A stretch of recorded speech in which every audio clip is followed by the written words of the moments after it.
नमस्कार दोस्तों, स्वागत है आप सभी का हमारे यूट्यूब चैनल JTM स्टडी में।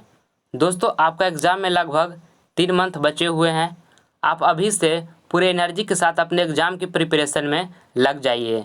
आज से हम दोस्तों क्लास 10th का क्रैश कोर्स स्टार्ट कर रहे हैं, जो कि क्वेश्चन बैंक को एनालिसिस करते हुए वीडियो को बनाया जा रहा है। ये वीडियो आपके एग्ज़ाम के लिए काफ़ी महत्वपूर्ण होगा। अगर जो आप ये सारा वीडियो को एक बार देख लेते हैं तो आपका एग्ज़ाम में 400 प्लस मार्क्स दोस्तों निश्चित तौर पर उठेगा। 400 प्लस मार्क्स। बस आप सारा वीडियो को अच्छी तरह से समझिएगा और उसको याद करते जाइएगा। देखिए, हम आज हिस्ट्री का 30 प्रश्न करेंगे, जो कि आपका एग्ज़ाम के लिए काफ़ी महत्वपूर्ण है। 30 प्रश्न आज हम हिस्ट्री का देखेंगे। इसको आप पूरा वीडियो को आप ज़रूर देखिएगा, एक प्रश्न को भी आप स्किप नहीं कीजिएगा। चलिए हम आज का वीडियो स्टार्ट करते हैं। कार्ल मार्क्स का जन्म कहाँ हुआ था? दोस्तों, आपसे इस प्रश्न में पूछा गया है कि कार्ल मार्क्स का जन्म कहाँ हुआ था। तो फर्स्ट ऑप्शन में लिखा हुआ है इंग्लैंड, सेकेंड ऑप्शन में लिखा हुआ है जर्मनी, थर्ड ऑप्शन में लिखा हुआ है इटली और लास्ट में लिखा हुआ है रूस। तो दोस्तों, कार्ल मार्क्स का जन्म जर्मनी में हुआ था। Right answer option number B हो जाएगा। और दोस्तों, कार्ल मार्क्स का जो जन्म कब हुआ था तो 1818 ईस्वी में दोस्तों इनका जन्म हुआ था। इस बात को भी आप याद रखिएगा, आपको एग्जाम में ये भी पूछ सकता है कि कार्ल मार्क्स का जन्म कब हुआ था तो 1818 ईस्वी में हुआ था। इसको भी आप याद रखिएगा। चलिए आप अगला प्रश्न देखिए, दूसरा नंबर। ये काफ़ी महत्वपूर्ण प्रश्न दोस्तों। कह रहा है कि रूस में जार का अर्थ क्या होता था। तो देखिए, फर्स्ट ऑप्शन में लिखा हुआ है पीने का बर्तन, सेकेंड ऑप्शन में लिखा हुआ है पानी रखने का मिट्टी का पात्र और थर्ड ऑप्शन में लिखा हुआ है रूस का सामंत और यहाँ पे लास्ट में लिखा हुआ है दोस्तों रूस का सम्राट। तो हमारा इसका राइट आंसर जो होगा दोस्तों ऑप्शन नंबर डी, रूस का सम्राट। क्योंकि दोस्तों रूस में जार का अर्थ क्या होता था तो रूस का सम्राट। इसको आप ऑप्शन नंबर डी हमारा राइट हो जाएगा। अगला प्रश्न आप देखिए, तीसरा नंबर। ये भी काफ़ी महत्वपूर्ण प्रश्न है। कह रहा मेजनी का संबंध किस संगठन से था। तो दोस्तों मेजनी का संबंध जो था कार्बोनरी से था। हमारा right answer option number B हो जाएगा। अगला प्रश्न आप देखिए, चौथा नंबर। जर्मनी एवं इटली के एकीकरण के समय फ्रांस का शासक कौन था। दोस्तों, आपसे इस प्रश्न में पूछा गया है कि जर्मनी एवं इटली के एकीकरण के समय फ्रांस का शासक कौन था। तो फर्स्ट ऑप्शन में लिखा हुआ है नेपोलियन बोनापार्ट और यहाँ पे सेकेंड में लिखा हुआ है नेपोलियन थर्ड और यहाँ पे थर्ड में लिखा हुआ है विक्टर इमैनुएल और लास्ट में लिखा हुआ है विलियम प्रथम। तो दोस्तों जर्मनी इटली के एकीकरण के समय फ्रांस का शासक नेपोलियन थर्ड थे। Right answer option number B हो जाएगा, नेपोलियन थर्ड। अगला प्रश्न आप देखिए, पांचवा नंबर। इसमें कह रहा है कि चार्टिस्ट आंदोलन कहाँ संपन्न हुआ। दोस्तों चार्टिस्ट आंदोलन कहाँ संपन्न हुआ। तो फर्स्ट ऑप्शन में लिखा हुआ है ऑस्ट्रिया, सेकेंड में लिखा हुआ इटली, थर्ड में लिखा हुआ जर्मनी, लास्ट में लिखा हुआ इंग्लैंड। तो चार्टिस्ट आंदोलन दोस्तों इंग्लैंड में संपन्न हुआ। Right answer option number D हो जाएगा। अगला प्रश्न आप देखिए, छठा नंबर। ये प्रश्न काफ़ी महत्वपूर्ण है। कह रहा है कि नरोत्तम सिन्हानुक कहाँ के शासक थे। तो देखिए, फर्स्ट ऑप्शन में लिखा हुआ है वियतनाम, यहाँ पे सेकेंड में लिखा हुआ है लाओस, यहाँ थर्ड में लिखा हुआ है थाईलैंड और लास्ट में लिखा हुआ है कंबोडिया। तो जो नरोत्तम सिन्हानुक थे दोस्तों वो कंबोडिया के शासक थे। हमारा राइट आंसर जो इस ऑप्शन क्वेश्चन का होगा दोस्तों ऑप्शन नंबर डी, कंबोडिया। अगला प्रश्न आप देखिए, सातवां नंबर। ये भी काफ़ी महत्वपूर्ण प्रश्न है। कह रहा हिंद चीन पहुँचने वाले प्रथम व्यापारी कौन थे। तो देखिए, फर्स्ट ऑप्शन में लिखा हुआ है अंग्रेज, यहाँ सेकेंड में लिखा हुआ है पुर्तगाली, यहाँ थर्ड में लिखा हुआ है फ्रांसीसी और लास्ट में लिखा हुआ है डच। तो दोस्तों हिंद चीन पहुँचने वाले प्रथम व्यापारी जो थे वह पुर्तगाली थे। हमारा right answer option number B हो जाएगा, पुर्तगाली। इसको अच्छी तरह से आप याद कर लीजिएगा। अगला प्रश्न आप देखिए, आठवां नंबर। इसमें कह रहा है कि गैरीवाल्डी पेशा से क्या था। तो दोस्तों इस गैरीवाल्डी जो पेशा से था नाभिक था। हमारा right answer option number C हो जाएगा। अगला प्रश्न आप देखिए 9वां नंबर। इसमें कह रहा है कि पूंजीपति वर्ग के द्वारा किस वर्ग का शोषण हुआ। तो फर्स्ट ऑप्शन में लिखा हुआ है श्रमिक वर्ग, सेकेंड ऑप्शन में लिखा हुआ है माध्यम वर्ग, और यहाँ पे थर्ड ऑप्शन में लिखा हुआ है कृषक वर्ग, और लास्ट में लिखा हुआ इनमें से सभी। तो पूंजीपति वर्ग के द्वारा दोस्तों श्रमिक वर्ग का शोषण हुआ। हमारा right answer option number A हो जाएगा। अगला प्रश्न आप देखिए 10वां नंबर। 10वां नंबर में कह रहा है दोस्तों कि भारत के लिए पहला फैक्ट्री एक्ट कब पारित हुआ। तो फर्स्ट ऑप्शन में लिखा हुआ है 1838 ईस्वी, सेकेंड ऑप्शन में लिखा हुआ है 1858 ईस्वी, और यहाँ पे थर्ड ऑप्शन में लिखा हुआ है 1881 ईस्वी, और लास्ट में लिखा हुआ है 1911 ईस्वी। तो भारत के लिए दोस्तों पहला फैक्ट्री एक्ट जो पारित हुआ वो 1881 ईस्वी में हुआ। Right answer option number C हो जाएगा। अगला प्रश्न आप देखिए 11वां नंबर। अंकोर वाट का मंदिर कहाँ स्थित है।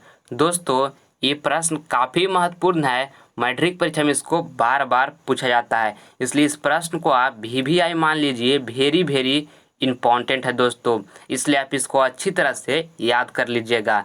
कह रहा है कि अंकोर वाट का मंदिर कहाँ स्थित है। तो फर्स्ट ऑप्शन में लिखा हुआ है थाईलैंड, सेकेंड ऑप्शन में लिखा हुआ है वियतनाम, और यहाँ पे थर्ड में लिखा हुआ कंबोडिया, और लास्ट में लिखा हुआ है लाओस। तो दोस्तों अंकोर वाट का मंदिर कंबोडिया में स्थित था। हमारा right answer option number C हो जाएगा, कंबोडिया। अगला प्रश्न आप देखिए 12वां नंबर। भारत में कोयला उद्योग का प्रारंभ कब हुआ। दोस्तों आप इस प्रश्न में पूछा गया आपसे कि भारत में कोयला उद्योग का प्रारंभ कब हुआ। तो 1914 ईस्वी में हुआ था दोस्तों। हमारा right answer option number B हो जाएगा।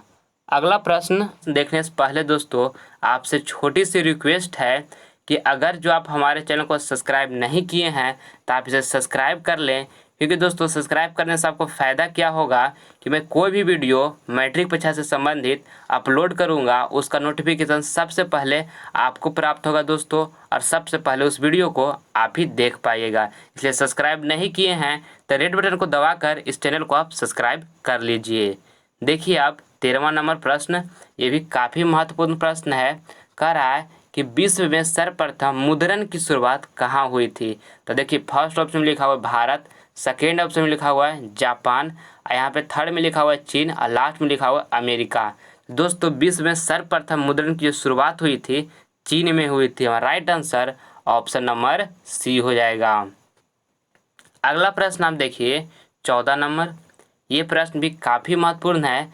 कह रहा है कि गिरमिटिया मजदूर बिहार के किस क्षेत्र से भेजे जाते थे। तो फर्स्ट ऑप्शन में लिखा हुआ है पूर्वी क्षेत्र, सेकेंड ऑप्शन में लिखा हुआ है पश्चिमी क्षेत्र, और यहाँ पे थर्ड में लिखा हुआ है दक्षिणी क्षेत्र, और लास्ट में लिखा हुआ है उत्तरी क्षेत्र। तो दोस्तों गिरमिटिया मजदूर बिहार के पश्चिमी क्षेत्र से भेजे जाते थे। और right answer option number B हो जाएगा। अगला प्रश्न आप देखिए 15वां नंबर। ये प्रश्न काफ़ी महत्वपूर्ण है दोस्तों। कह रहा है कि जमशेदजी टाटा ने Tata iron and steel company की स्थापना कब की। दोस्तों आपसे पूछा गया है कि जमशेदजी टाटा ने Tata iron and steel company की स्थापना कब की। तो इसका राइट आंसर हमारा जो हो जाएगा ऑप्शन नंबर सी 1907 ईस्वी में किए थे। और दोस्तों यहाँ से आपका एक प्रश्न और पूछ सकता है कि Tata iron and steel company कहाँ स्थित है। तो जमशेदपुर में है दोस्तों। इस बात को भी आप याद रखिएगा कि Tata iron and steel company Jamshedpur में स्थित है। अगला प्रश्न आप देखिए 16 नंबर। वल्लभ भाई पटेल को सरदार की उपाधि किस किसान आंदोलन के दौरान दी गई। तो आपसे पूछा गया दोस्तों कि वल्लभ भाई पटेल को सरदार की उपाधि किस किसान आंदोलन के दौरान दी गई। देखिए फर्स्ट ऑप्शन में लिखा हुआ है बारदोली, सेकेंड ऑप्शन में लिखा हुआ है अहमदाबाद, और थर्ड ऑप्शन में लिखा हुआ है खेड़ा, और लास्ट में लिखा हुआ है चंपारण। तो वल्लभ भाई पटेल को दोस्तों सरदार की उपाधि बारदोली आंदोलन के दौरान दी गई थी। Right answer option number A हो जाएगा। अगला प्रश्न आप देखिए 17 नंबर। इसमें कह रहा है कि वैज्ञानिक समाजवाद की अवधारणा का प्रतिपादन किसने किया। वैज्ञानिक समाजवाद का दोस्तों अवधारणा का प्रतिपादन जो था किसने किया, तो इसका राइट आंसर हो जाएगा Karl Marx. Option number B हमारा बिल्कुल सही हो जाएगा। अगला प्रश्न आप देखिए 18 नंबर। इसमें आपसे पूछ रहा है कि बोल्शेविक क्रांति कब हुई। तो दोस्तों बोल्शेविक क्रांति नवंबर 1917 ईस्वी को हुई और right answer option number C हो जाएगा। बोल्शेविक क्रांति नवंबर 1917 ईस्वी को हुआ। अगला प्रश्न आप देखिए 19 नंबर। राष्ट्रीय स्वयंसेवक संघ की स्थापना कब हुई। ये प्रश्न काफ़ी महत्वपूर्ण है दोस्तों। आपसे पूछा गया है कि राष्ट्रीय स्वयंसेवक संघ की स्थापना कब हुई, तो 27 सितंबर 1925 ईस्वी को हुआ। और दोस्तों कहाँ हुआ, तो नागपुर में हुआ। इस बात को भी आप याद रखिएगा कि आपके एग्जाम में पूछ सकता है कि कहाँ हुआ, तो नागपुर में हुआ था। और दोस्तों आपसे पूछे कि राष्ट्रीय स्वयंसेवक संघ की स्थापना किसने करवाई थी, तो के.बी. हेडगेवार। इस बात को भी आप याद रखिएगा कि राष्ट्रीय स्वयंसेवक संघ की स्थापना के.बी. हेडगेवार जो थे दोस्तों करवाए थे। इसको भी आप याद रखिएगा। ये सारे बातों को दोस्तों आप अच्छी तरह से याद रखिएगा, आपका एग्जाम में पूछा जा सकता है। तो इसका राइट आंसर जो हमारा हो जाएगा ऑप्शन नंबर बी 1925 ईस्वी। अगला प्रश्न आप देखिए 20 नंबर। इसमें कह रहा है दोस्तों कि रक्त एवं लौह की नीति का अवलंबन किसने किया था। तो फर्स्ट ऑप्शन में लिखा हुआ है मेजनी, सेकेंड ऑप्शन में लिखा हुआ है हिल्टर, यहाँ थर्ड ऑप्शन में लिखा हुआ है बिस्मार्क और लास्ट में लिखा हुआ है दोस्तों विलियम प्रथम। तो इसका राइट आंसर हो जाएगा दोस्तों ऑप्शन नंबर सी बिस्मार्क। अगला प्रश्न आप देखिए 21 नंबर। पूर्ण स्वराज की मांग का प्रस्ताव कांग्रेस के किस वार्षिक अधिवेशन में पारित हुआ था। दोस्तों आपसे पूछा गया है कि पूर्ण स्वराज की मांग का प्रस्तावना कांग्रेस के किस वार्षिक अधिवेशन में पारित हुआ था। तो इसका राइट आंसर होगा option number B 1929 Lahore. Option number B हमारा बिल्कुल राइट हो जाएगा। अगला प्रश्न आप देखिए 22 नंबर। इसमें कह रहा है दोस्तों कि जालियांवाला बाग हत्याकांड कब हुआ। ये प्रश्न काफ़ी महत्वपूर्ण है। कह रहा है जालियांवाला बाग हत्याकांड कब हुआ। तो दोस्तों जालियांवाला बाग हत्याकांड 13 अप्रैल 1919 ईस्वी को हुआ। Right answer option number C हो जाएगा। जालियांवाला बाग हत्याकांड किसने करवाया दोस्तों आपसे पूछेगा, तो जनरल डायर ने करवाए थे। इस बात को भी आप याद रखिएगा। जब बहुत सारे भारतीय बंधु दोस्तों एक जगह पे बैठ के सभा कर रहे थे, उसी समय जनरल डायर ने गोली चलाया, जिसके कारण बहुत सारे भारतीय बंधु मारे गए थे। उसी को हम जालियांवाला बाग हत्याकांड कहते हैं। चलिए आप देखिए 23 नंबर प्रश्न। ये भी काफ़ी महत्वपूर्ण प्रश्न है। कह रहा है कि बार एंड पीस पुस्तक की रचना किसने की। दोस्तों बार एंड पीस पुस्तक की रचना टोल्स्टॉय ने की। हमारा right answer option number B हो जाएगा टोल्स्टॉय। अगला प्रश्न आप देखिए 24 नंबर। ये प्रश्न भी काफ़ी महत्वपूर्ण है। कह रहा है भारत छोड़ो आंदोलन कब हुआ। दोस्तों कह रहा है भारत छोड़ो आंदोलन कब हुआ। तो देखिए फर्स्ट ऑप्शन में लिखा हुआ है 1942, सेकेंड ऑप्शन में लिखा हुआ है 1941, थर्ड ऑप्शन में लिखा हुआ है 1940 और लास्ट में लिखा हुआ 1919। तो भारत छोड़ो आंदोलन 1942 ईस्वी में हुआ था। हमारा right answer option number A हो जाएगा 1942। अगला प्रश्न आप देखिए 25 नंबर। इसमें कह रहा है कि जर्मन राइन राज्य का निर्माण किसने किया था। तो फर्स्ट ऑप्शन में लिखा हुआ है नेपोलियन थर्ड और यहाँ पे सेकेंड ऑप्शन में लिखा हुआ है लुई 18वां और यहाँ पे थर्ड ऑप्शन में लिखा हुआ है नेपोलियन बोनापार्ट और यहाँ पे लिखा हुआ है लास्ट में बिस्मार्क। तो दोस्तों जर्मन राइन राज्य का निर्माण लुई 18वां करवाए थे। हमारा right answer option number B हो जाएगा लुई 18वां। अगला प्रश्न देखिए आप 26 नंबर। ये प्रश्न भी काफ़ी महत्वपूर्ण है दोस्तों। कह रहा है कि 1911 ईस्वी में बंगाल विभाजन किसने वापस लिया। तो दोस्तों 1811 नहीं, 1911 ईस्वी में बंगाल विभाजन किसने वापस लिया। तो लॉर्ड हार्डिंग ने लिए थे। हमारा right answer option number C हो जाएगा, लॉर्ड हार्डिंग। और इसमें एक प्रश्न आपको और पूछा जा सकता है एग्जाम में दोस्तों कि 1905 ईस्वी में बंगाल विभाजन किसने करवाया था। तब किसने करवाया था जब आपसे पूछेगा तो लॉर्ड कर्जन हो जाएगा। इस बात को भी आप याद रखिएगा कि 1905 ईस्वी में बंगाल विभाजन किसने करवाया था। तो लॉर्ड कर्जन। दोनों को आप अच्छी तरह से याद रखिएगा, आपका एग्जाम में आ सकता है।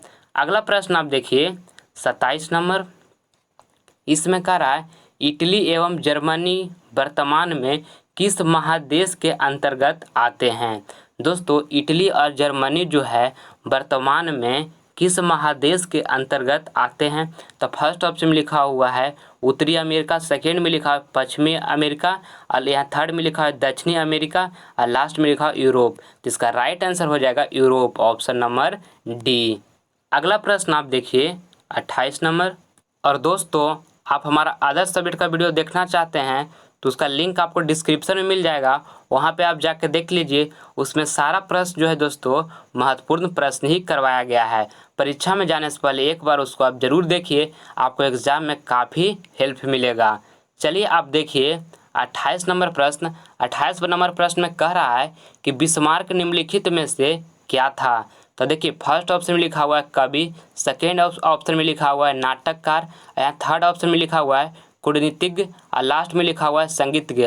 तो दोस्तों बिस्मार्क निम्नलिखित में से कूटनीतिज्ञ था। हमारा right answer option number C हो जाएगा। अगला प्रश्न आप देखिए 29 नंबर। इसमें कह रहा है, ये प्रश्न काफ़ी महत्वपूर्ण है कि बम्बई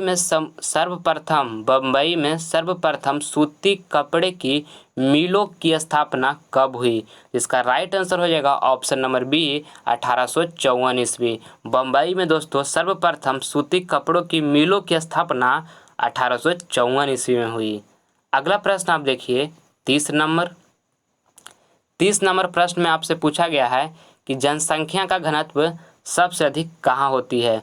दोस्तों ये प्रश्न काफ़ी आसान है, इसको आप हमको कमेंट करके बताइएगा कि इसका राइट आंसर कौन होगा। आप इसका जवाब दे सकते हैं, आपका हम रिप्लाई ज़रूर देंगे इसका राइट आंसर आपका कौन होगा। इसलिए आप हमको कमेंट करके इसको ज़रूर बताइएगा कि इसमें सही ऑप्शन क्या है। मैं उम्मीद करता हूं दोस्तों कि वीडियो आपको पूरी अच्छी तरह से समझ में आई होगी। तो प्लीज़ आप इसे लाइक करें, अपने दोस्तों में शेयर करें, और आप हमारे चैनल पर नए हैं तो आप इसे सब्सक्राइब कर लें ताकि आपको इसी तरह का वीडियो मिलता रहे। धन्यवाद।